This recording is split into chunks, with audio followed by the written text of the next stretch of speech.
Welcome everyone. We are going to do today an informal but still in-depth discussion about toxic mold, especially what I would call part one of two parts, which is sort of learning what mold is, how to test for it, what are the symptoms, how to look around your house for it, some of those first kind of inquiry questions that we really get the most of on live events usually, because people are just curious usually, like, do I have this, and how do I know?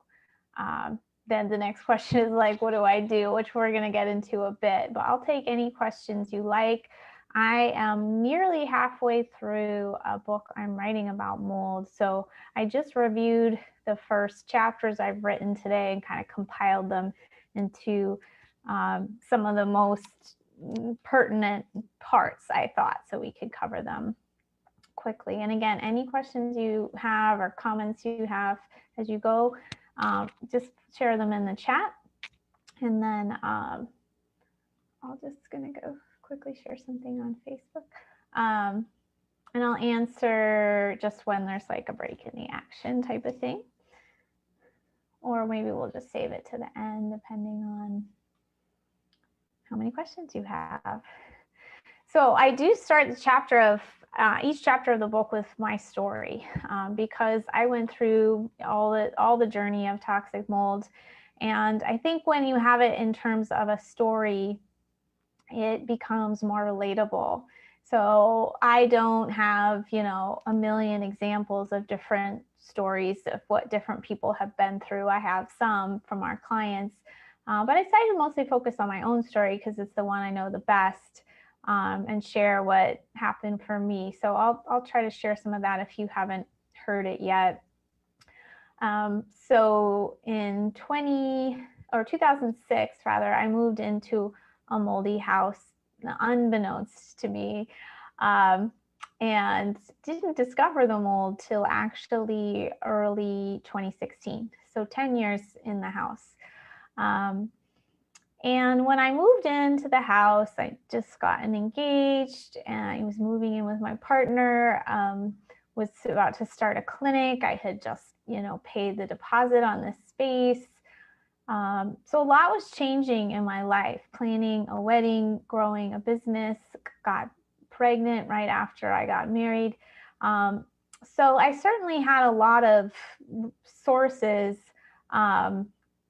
for potential stress or health problems. And I definitely, even when I moved in, wasn't sleeping well out of the overthinking about this business I was building. But did get pregnant really quickly, had a healthy baby. Didn't have the easiest pregnancy though, with a lot of morning sickness, a lot of pain, and insomnia even worse. But generally when you're pregnant, everyone tells you, it's normal. I actually, now that I think about it, even some of that may have been accentuated by being in the moldy home.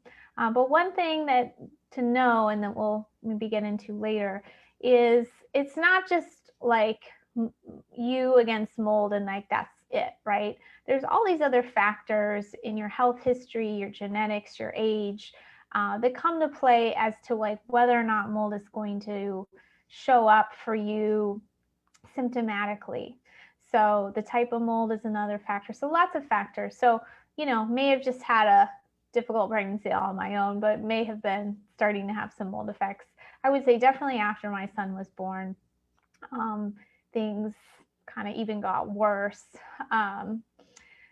So, anxiety, insomnia, moodiness, spotty periods, and then really, I would say the kicker for me was just a lot of immune weakness, getting sick often. I got pink eye from my son's daycare, probably, but like, who gets pink eye? But I would just work on it. I would work on improving my diet, trying new supplements, going to yoga, doing, what I thought was the best I could do for a healthy life. But I would say chronic pain, chronic immune problems were really dominant for me.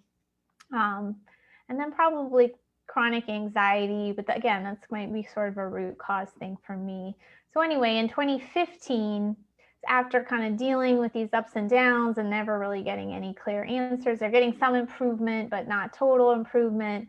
2015, I really hit a big low where I got strep throat. I needed antibiotics. I didn't recover from that at all. But that was right around when I started working from home. And I was just so fatigued. And again, doing everything under the sun to not be fatigued. It wasn't working. I did a detox. I did IV therapy. Nothing worked. That's because I was in the toxin, right? So it's so important to realize the environment is the thing that needs to be addressed. And doing all the internal work won't really work as long as you're still having that exposure. So it wasn't not that much long after that we found our exposure, our mold in the home, and then had to go through the process of moving out, remediating, making various mistakes in that process, getting a lot sicker, finding a new place to live, healing the body. So it's a pretty long journey, especially like I was just saying, it was 10 years in that home. I think occasionally you can have an exposure you find quicker, and then maybe your healing can be quicker. It doesn't seem to usually be the case. It usually is more of like you've been in it chronically, you've developed other health conditions, or other things have happened in your life that have just conspired to make you now quite sick. So now you have a lot to deal with. So that's more of the typical story. I always try to remind people, even though it's a long journey, you can definitely have a happy ending. And there's lots of people who have. So you just kind of have to keep one step in front of the other through the process. So that's a bit of my story. That whole time I was working as an acupuncturist, so I certainly knew a lot about health and had a lot of resources, which I think kind of kept me going, but not thriving. So a little primer on mold. There are over 100,000 species of mold, but only about a dozen are toxic to humans. So it's not every time we see mold we're going to get sick. Some molds are non-toxic. Some molds may cause allergies, but not mold illness. Some can cause like a really strong systemic infection, like in your lungs. Not many, that's a lot more rare, but only about a dozen are toxic. Some of the names you may have heard: Aspergillus, Penicillium, Stachybotrys. Those are kind of the top three you hear about in the home, but there's a bunch more. Streptomyces, Mucor, Petromyces, Trichoderma, Bipolaris, just, a bunch of names you don't really have to memorize. But the molds themselves are not as much of the problem as what the mold produces. So the mold produces what's called microbial volatile organic compounds. So they're VOCs, which you may have heard about from like off-gassing, that are produced by bacteria. They also produce hyphaeal fragments. There's bacteria involved. There's bacterial endotoxins involved. This is in the environment of a water-damaged building. There are mycotoxins, which are sort of the best understood part of this whole little mess. But it's important to know it's not just that the mold is a problem, it's the toxins that the mold produces, which are several, but the focus is that we can identify the best and kind of test the best is mycotoxins. So you may have heard a few of those names. It's an even longer list: alpha toxin M1, ochratoxin A. Some of these I can barely pronounce. To be a citrinin, at least I can pronounce that one. Mycophenolic acid. It's a pretty long list. Trichothecenes is one you may have heard of. Some tests, and we'll talk more about testing later, will test for some of these. I don't think there's any tests that test for all of these. One reason is the most common toxic molds will produce several mycotoxins, so you can kind of overlap. So all the tests seem to test a little bit differently. let's see, moving on to symptoms, and then I'll talk about mold, like checking your house for mold. But the trouble with toxic mold illness is there are so many symptoms. So my list for the book isn't quite finished, but there's about 45 I've got on there. I think the top two are fatigue and brain fog. Those are the two I would say most common. However, depending on your own genetics and your background, it could be more for you loss of motor function. So that's a neurological issue. It could be muscle wasting because low testosterone. It could be a lot of digestive stuff. Your brain controls your digestion, and when your brain's inflamed, you're not going to move well. You're more prone to infections in your gut because your immune system is compromised. There can be mold colonizing in your gut. So there's usually going to be gut stuff. But again, some people have gut issues and not really feel them. Everybody's different. Some may be more about mood, actual mental health disorders, like bipolar can be, is like a contributing factor, can be mold. Alzheimer's and dementia can be a factor there. Things like I mentioned in my case, irregular periods, insomnia, multiple chemical sensitivities, respiratory issues like asthma, runny nose, sore throat, swollen glands, gaining a lot of weight all of a sudden, or the opposite, no appetite and losing weight. So pretty long list I do cover in the book, which will come out around February, how it affects different organ systems. We'll talk a bit about that today. Skin issues, craving sugar and sweets, either because of candida or because of that fatigue you have. In kids, attention deficit issues. So again, it's not just quite as simple as just you're around mold, you get all these things. They're usually going to be developing over time based on where your health was when you became exposed and how well your particular genes and liver can clear it. So there's been a lot of focus on a certain gene that tags mycotoxins. It's called the HLA-DR gene, and it can be tested through a special blood test. However, it's not the only way we detox. We don't only detox something through the immune system. So I think having that gene positive could make it your symptoms more severe or harder to address it. But it doesn't, how can I say, if you're not positive for that gene, you can still be quite sick. So it's an interesting tidbit perhaps to get that gene tested, but again, it's just not the only factor. Mycotoxins can move through the body very well.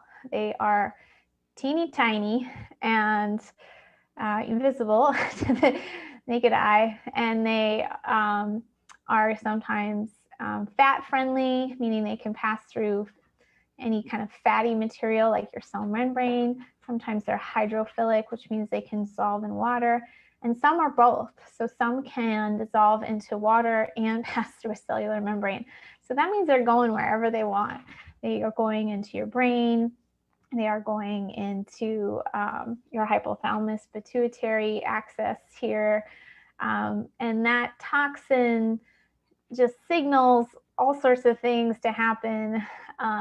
There's an inflammatory response, and that often causes the breakdown of body systems like the blood-brain barrier, hormone production. It's a burden on the liver. Pretty much anything in the body can go wrong with the exposure to mycotoxins. When I'm on different Facebook mold groups, I find a super common question is like, I have this symptom. Does anyone else have it? Do you think it's from mold? And I almost just like, every time the answer is yes, because it causes so many different symptoms, because it can just affect so many different body parts in some systems. So let's see some other things. It can affect besides, I said I mentioned goes to your hypothalamus pituitary, that means can be low hormone production is common. Also, one of the mycotoxins is estrogenic, maybe more than one. So you can end up with high estrogen. Common to see hypothyroidism or Hashimoto's. There are a lot of different reasons for that. One is that the liver is burdened, and that's where thyroid hormone converts. Another one that's interesting is mold can block your recycling of iron, and you end up with low iron, and you need that for your thyroid. So lots of potential reasons. Ending up with chronic infections because of your immune system's depletion. Gut issues, like I mentioned, could be food intolerances, nausea. One thing we didn't talk about yet was how it affects your mitochondria. So because they can enter a cell, they can also affect the mitochondria energy producers inside of a cell. So I think the biggest reason for low energy in mold is this attack on the mitochondria. That is really where you produce energy.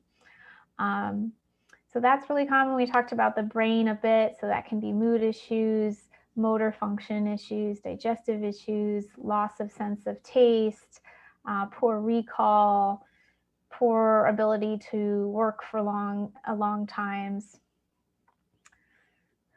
And I'm going to skip ahead to inspecting your house next. So, if you have any of these symptoms, especially if you've been unresponsive like me, you just kind of things are going on, you may want to consider mold.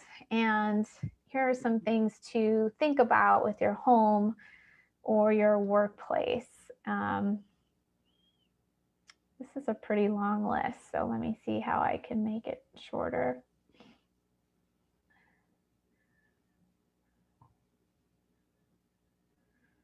Okay, well, I'll start with this sort of inspection. So whether it's your own home now, your workplace, or a home you're thinking about moving into, you can use your senses. Do you smell any mustiness? Does it feel humid? Does it feel stuffy? Do you feel more lightheaded or drugged or angry when you go into this space? You may not if you're accustomed to this space. Do you see any visible mold or watermarks on the ceilings or the floorboards, under sinks, around tubs? Do you feel like a film underneath furniture? Say you have a finished basement. Is there like a filminess on the underside of things there? Do you hear any dripping water anywhere in your house? Do you have a toilet that's running, or do you know about any, are you hearing any water issues? Your sense of touch, have you ever touched the trim in your basement or rooms? Is there any wetness? So there's some other tests you can run and experts you can bring in, but just to visually inspect. So ceilings, baseboards, we mentioned, sinks, tubs, around washing machines, in those rooms, dishwasher, fridge. Basements are a big deal. Really, no one should have a finished basement, and they're usually too humid and mold can grow. Attics, crawl spaces, which no one usually gets into, but they can have standing water. Closets that are overstuffed. Is there water outside the home that's leaning against the home? So are things not draining correctly away from the home? Are gutters draining away from the home? Is there any moisture around windowsills? Is there moisture under your futon? That's one I've heard. Have you had your roof inspected? Have you had your HVAC system inspected? Your electric toothbrush, you can find there's often mold in there. Books, papers, filing cabinets, especially if you're keeping them in the basement or the garage, a good thing to inspect for odor or mold. Storage bins, storage units, water heater, around a boat, a car, or an RV could all be moldy too, so you can check that. House plants, I don't think you have to be hyper about this, but you don't want the constant moisture where you're getting like bugs or mold.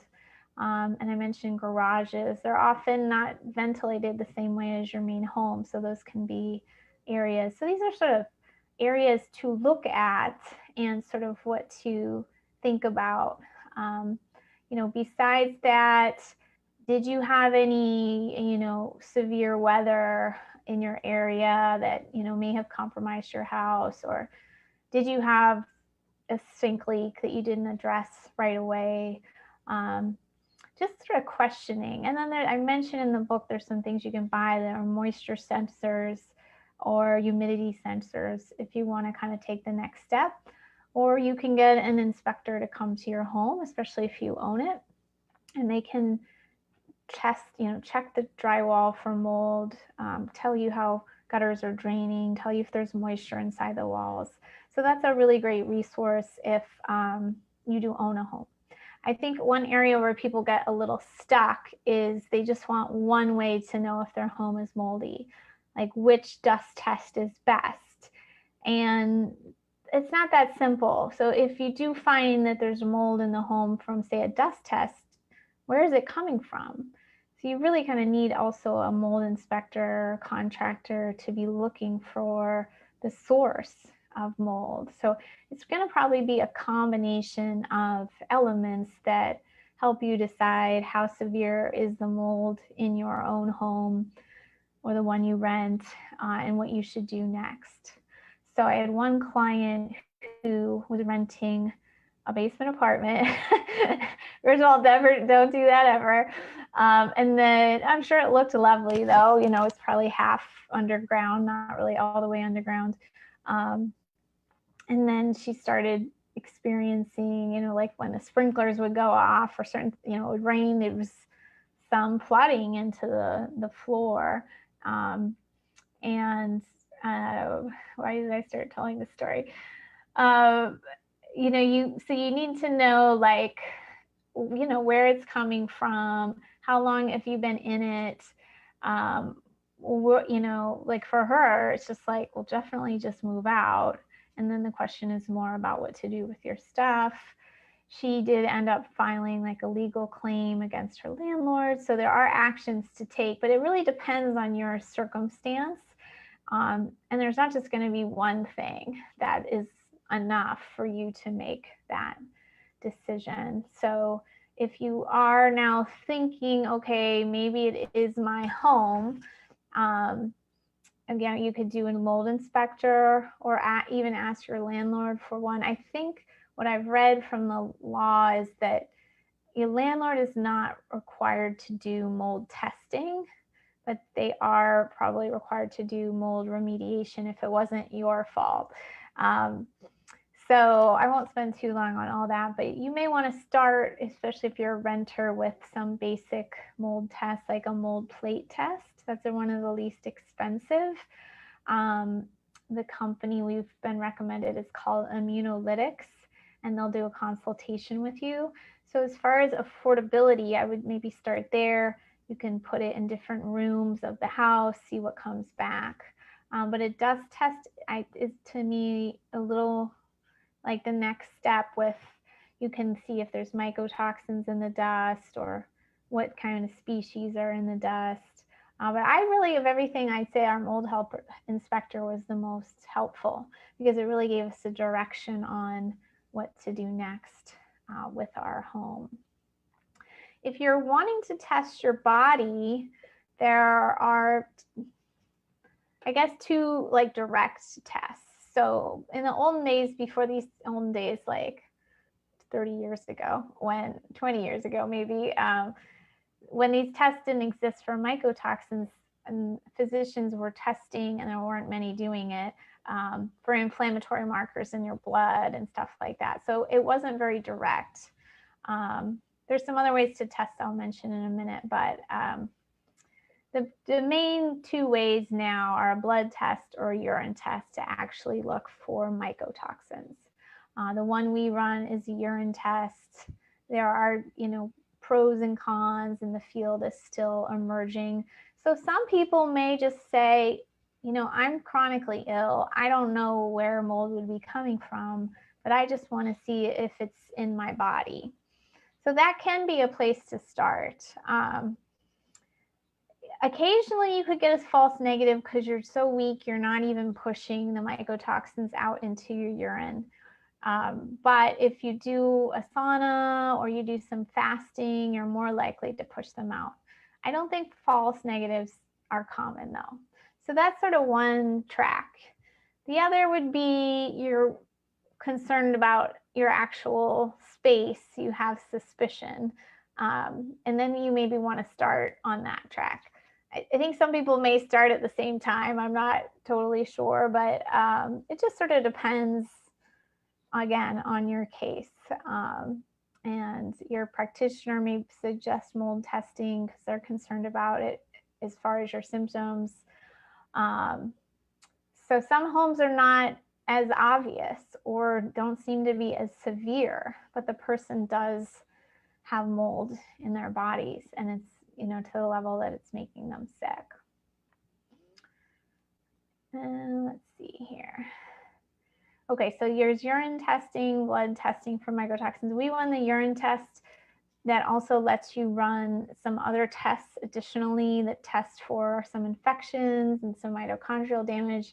And then you can choose to test for chemicals that are perhaps become like overloaded in your body. And so again, you're not just dealing with mold, you're dealing with everything going on. And you may be having a high chemical load as well, either because your liver isn't working or just modern life. There are a couple other tests. There's a visual acuity test that I believe was developed by Richie Shoemaker. It's called the VCS. It's a test that helps you or determines if like you can kind of see contrast well. I think it stands for visual contrast or something. It actually wasn't accurate for my ex and I, so I'm not a big believer in the test. So we took it online, but that does exist. So somebody asked about mold in the sinuses. There's also a test for something called a Marcons infection. It's a nasal swab test. And besides mold, you could have other infection in the sinuses, depleting your melatonin production. So in the world of functional medicine right now, this nasal infection is usually not like the first step of treatment at all, because these infections can be really stubborn. Definitely if you're still in the environment, it's going to still exist. But we do offer that test like kind of specialty if you reach out to us. And we do offer a protocol, Lisa, which is, I'll write it here in the chat. It's just the ACS Silver nasal spray. And then you add 10 drops of biocidin to it. And then you take 3 times a day, 2 sprays per nostril.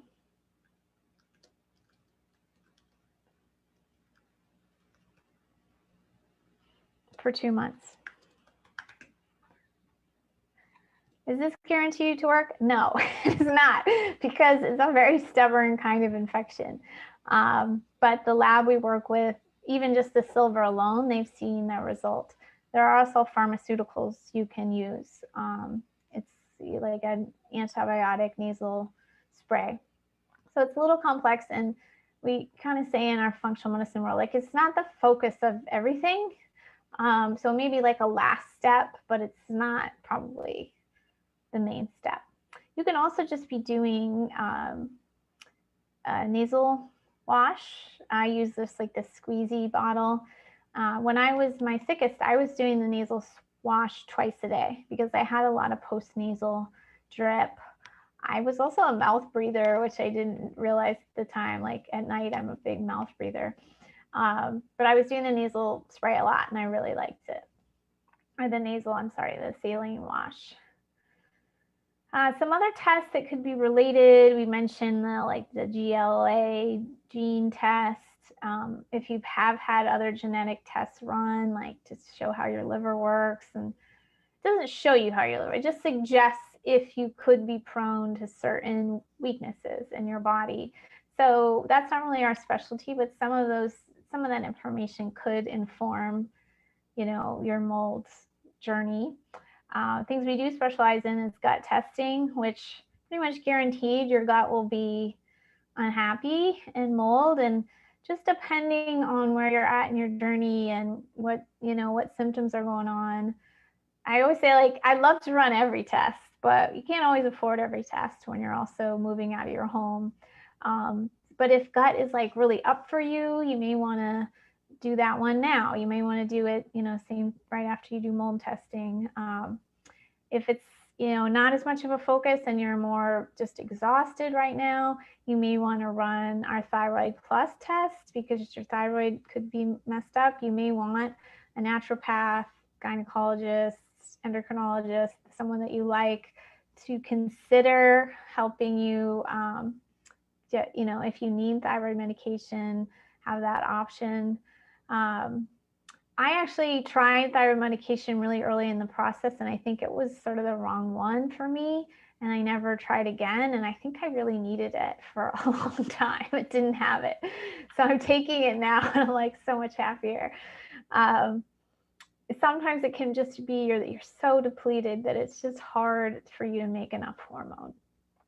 Our Dutch test is fantastic in the same vein. It's a hormone test for adrenal hormones, sex hormones, shows you some things about detoxification, some other markers, melatonin. This is a great test because, again, your hormones will probably be affected. So if that is your star of the show where, you're having hot flashes, you can't sleep, you're gaining weight, you're moody, whatever it is, that one might be a good choice for you.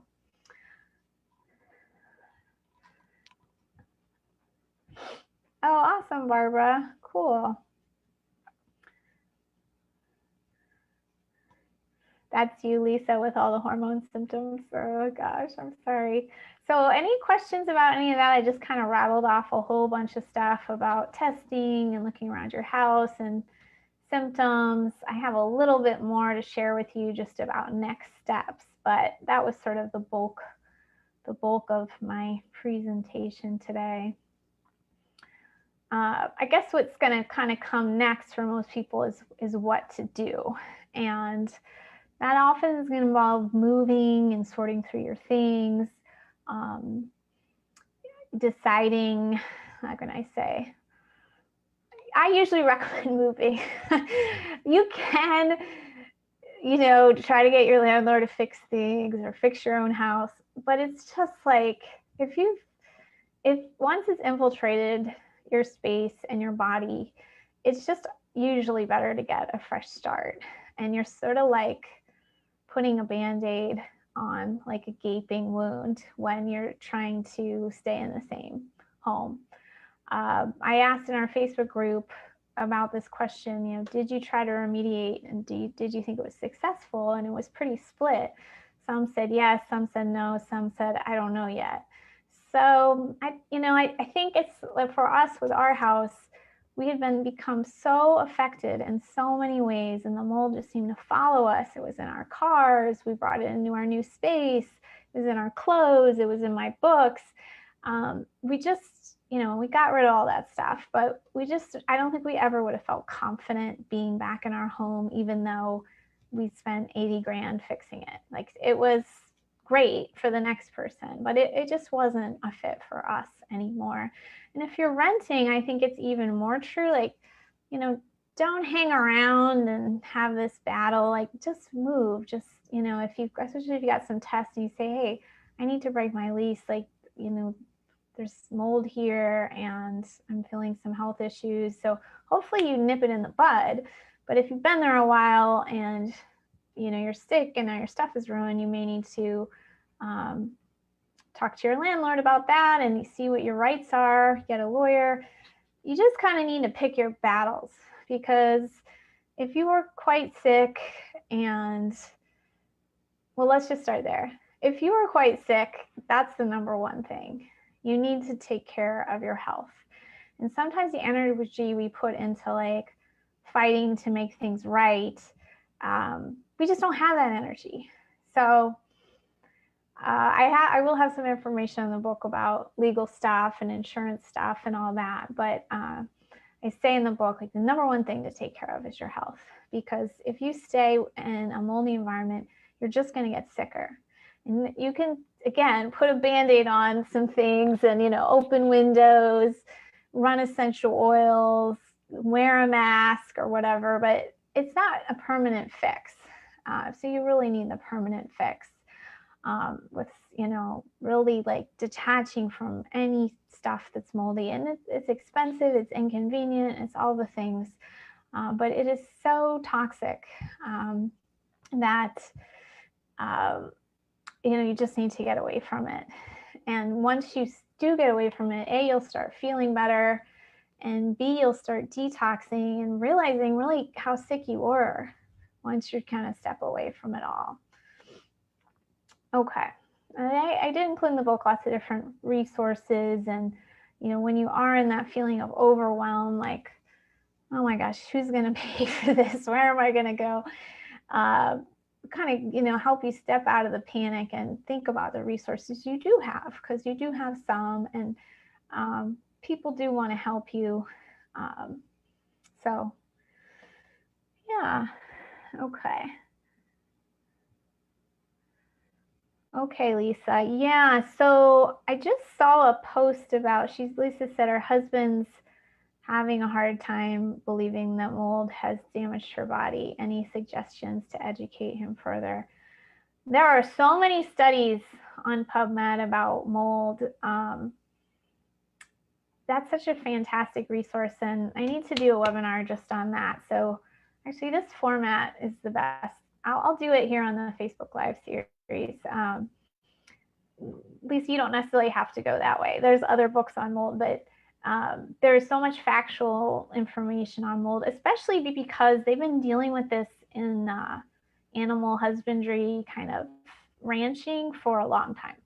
It's a big issue because their feed is moldy and they get sick and they get infertile. So there's been a lot of research done about mold. So I have a bunch of it like cited in my book. I have my little ebook that I linked earlier. Maybe it's even good to know how he learns. Let's see, there are some mold books out there. Some are written by MDs if he needs to hear it from an MD.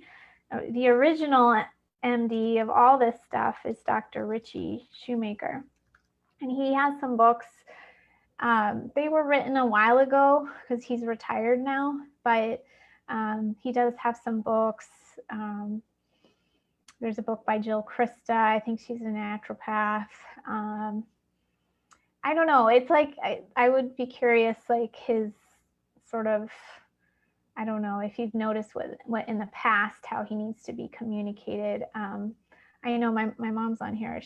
I had found at the time this really fantastic webinar with slides that kind of went over everything. And I asked my parents to watch it, and they did, which was very sweet. Because yeah, it's hard to understand. It sounds phony baloney, kind of. I wasted a lot of energy feeling embarrassed about it when I was going through it. So I really encourage people in the book, like, don't be ashamed of this. This is a real thing. There's just lack of awareness. So I kind of give the example about Betty Ford and breast cancer. Cancer used to be a non-mentionable. So people would die of cancer and they wouldn't even mention what they died of in the obituary. So now we talk about cancer all the time. There's a lot of support around it. Mold just doesn't have that right now. So, but it is actually growing. I think that there's more and more respect for it. So I don't know if your husband would respond to, maybe there's someone you both mutually know who he respects, who's been through it. Or there's also the Moldy documentary by Dave Asprey. It's free. That might be a good one. And that might be better than a book. Is he really going to sit down with a full book? Probably not. But he might watch that movie with you. It's only about an hour long, and you just Google it and you'll find it. So that may be the best way. And they take people out in the field and they kind of show them. So just, yeah, again, it depends on how he learns. Okay, so she said that he's just having some fatigue from it all. Yeah. And maybe even just address that directly, that it is hard for your support people. Yeah, he may, we have a bunch of stuff on our blog. We have this little small mold recovery book. Here, I'll post it again. You know, because sometimes people just, they don't want to spend an hour on it. They just don't glance at it. So, you know, might be on his mood too. If he's kind of tired of hearing about it, he might not want to. Or you might could just suggest, hey, do you want to watch this documentary at some point? And then if he's up for it. So, yeah, we kind of have to meet people where they're at about it all. Yeah, the documentary might be good. Lisa. Any other questions? I know someone had their hand up, but sometimes Stephanie had her hand up. Stephanie, if you don't mind to just type in the chat, if you don't mind. Yeah, not to say that, you know, everyone has mold. I know sometimes I feel like that's the new trend. It's like everything's because of mold. Not everything is because of mold. But if it's you and it's your health, yeah, it can really drag on, especially if it's undiagnosed or you're not getting the right care. I had a client here in Arizona who had lived in a moldy house in California a few years earlier, had moved out, but had never done any treatment. So she just sort of moved on with her life. And, you know, maybe that worked. But well, it didn't work because she was coming to me for fatigue and couldn't lose weight and whatever. So, you know, really you have to do the work of getting it out of your body too. Yeah, and maybe with some cases, like I think my son, you know, if your body's strong enough, it'll push it out. But sometimes you need help pushing it out. So that's the second half of the book. I'll have to come back and talk about that another time in a few months here. Okay, Barbara had a great question. So she has found mycotoxins in her body, but not in her home. Yeah, I'm seeing more of this.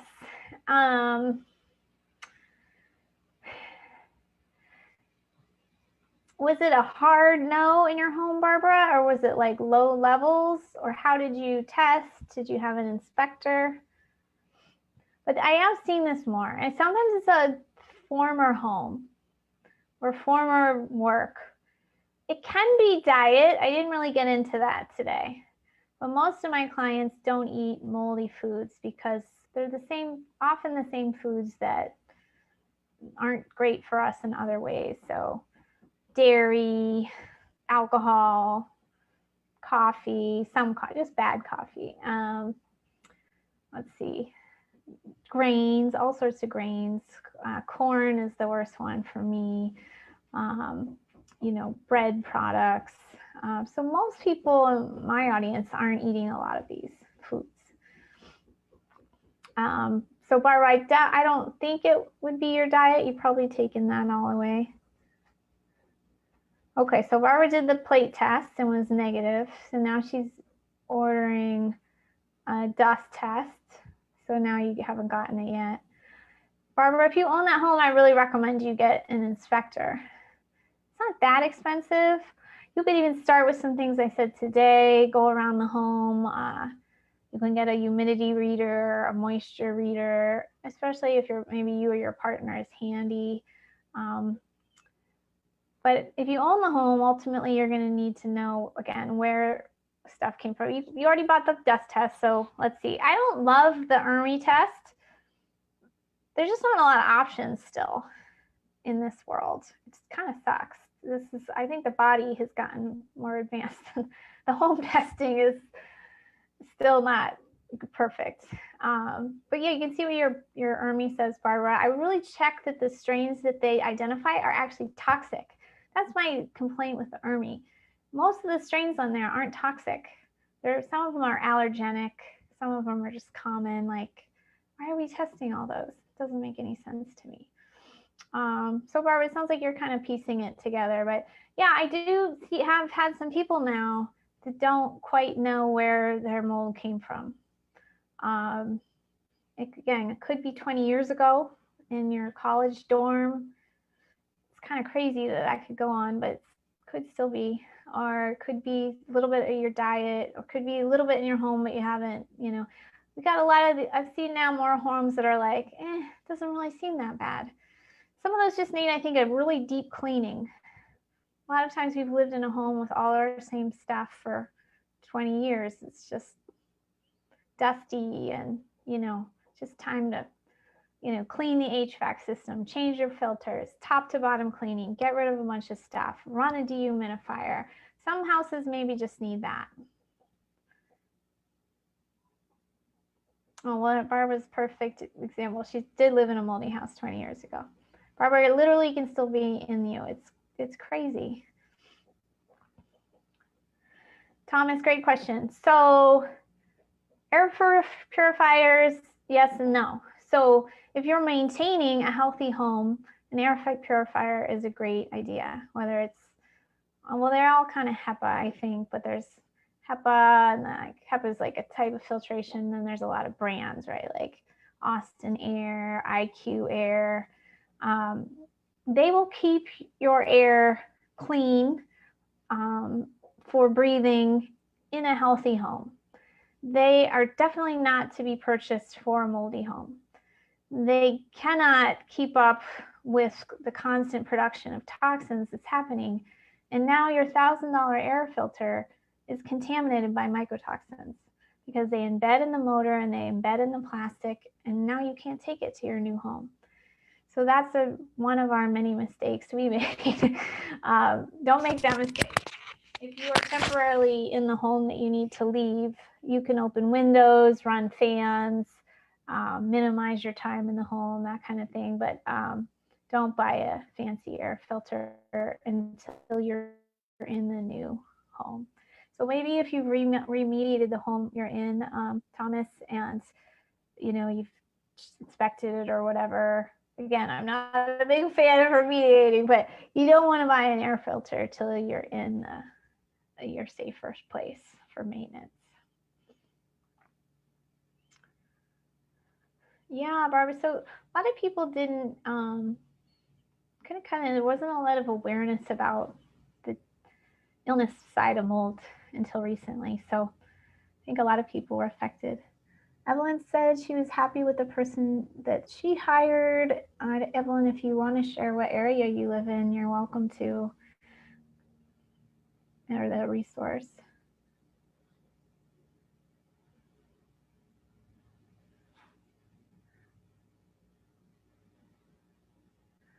I think Barbara is saying a doctor told her until she gets rid of her amalgam fillings, the mycotoxins won't go away. I don't know if that's quite so black and white, but I think that that particular doctor is very passionate about that factor weakening your health. So it may be something he or she has observed. Again, by the time you find this out, you're going to be probably like Lisa, like you have a lot of health issues.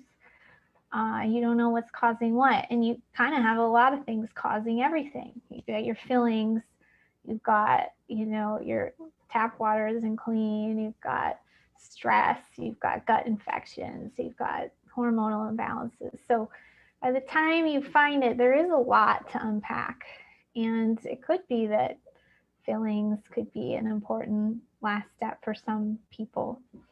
Removing fillings is super stressful on your body potentially. So I don't think it should be an early step in this process till you're a lot stronger, in my opinion. Okay, Evelyn's in Wisconsin and she gave a link here. Evelyn, I'm going to copy this because I'm collecting names for our mold summit. So I will check out their website and see if they might want to be interviewed too. Cool.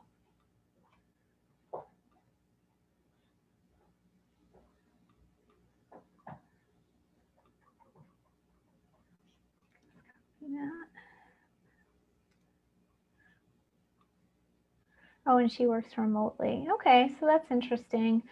Yeah, again, you might need to kind of piece together different resources to come to your final conclusion. We offered a dust test for a minute there, which later, yeah, it's a long story, but in the end, we're not going to carry them on our site because the question becomes, well, what should I do? And that's too hard for me to answer when I'm not there. So now that I've given it some more thought and space, I do think it has to be this kind of multi-prong approach. And I think right now there's like a reliance on like one test giving you a yes, no answer. And it's not really like that.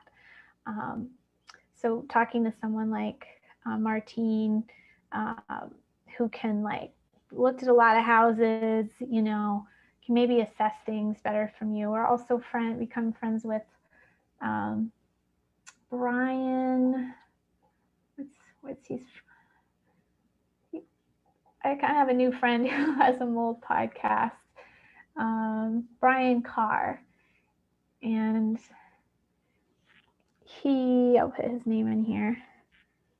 He does mold inspection. He has a mold podcast.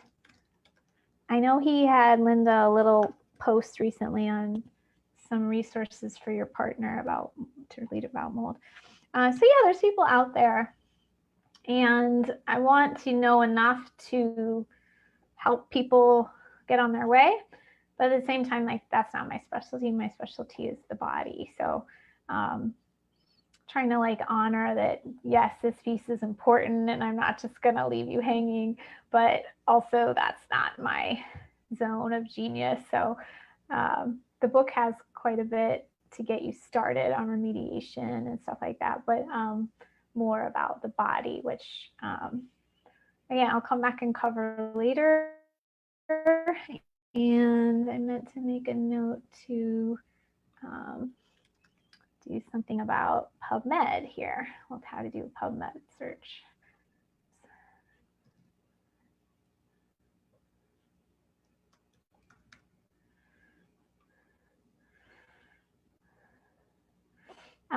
Maybe I'll take this as the last question. Evelyn said, when you have a long list of conditions, what do you start with?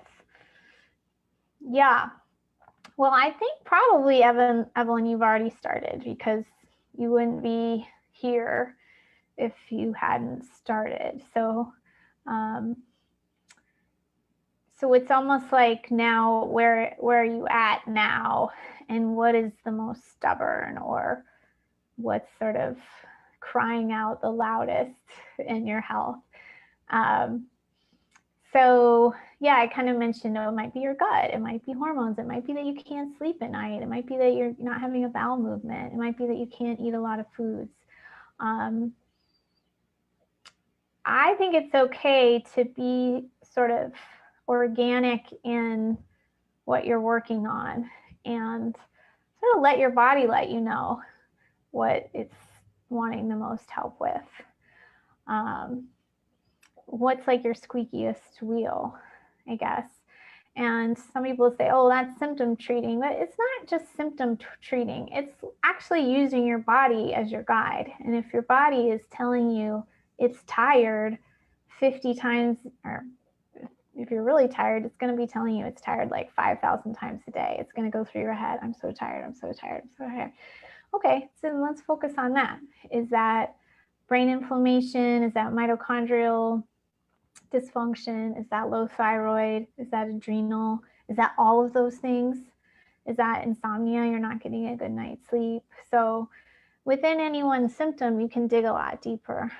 But I think I get your question, like when you have so much going on, it's hard to know what to do. I would say, always do the foundationals, which is sleep, diet, movement, fresh air, relationships, and then basic supplements like magnesium, vitamin D, multivitamin, fish oil. Those are my basic supplements. And then what else do you want to focus on right now? Don't let that be 25 conditions. Let that just be like one or two things. Because if you're taking, I don't know, like say you think it's inflammation. If you're taking a few supplements for inflammation, plus you're doing some detox for that, that's probably enough for you to fuss with. So I hope that helped. Oh no, not all fatigue is mitochondrial dysfunction. That's a great question. I actually have a blog planned on that because we're selling a CoQ10 for your mitochondria, which is great. But what I'm afraid might happen is people take it, but they still have fatigue, because fatigue can come from a lot of things. It can come from heavy metals, adrenals, blood sugar issues, all the things I just mentioned, like poor sleep. So it will help to take CoQ10, but it may not be the smoking gun that you need. So we'll do a blog about like various reasons for fatigue. Supporting the mitochondria kind of helps everything, because every cell has mitochondria. So I think it's a great, even when I didn't put this in my basics, but for you, CoQ10 maybe some people may be a good basic, especially when exposed to toxins. Just a nice thing to kind of take to prevent aging and support detox and stuff like that. But it's not the only cause of fatigue. So there could be other reasons for sure.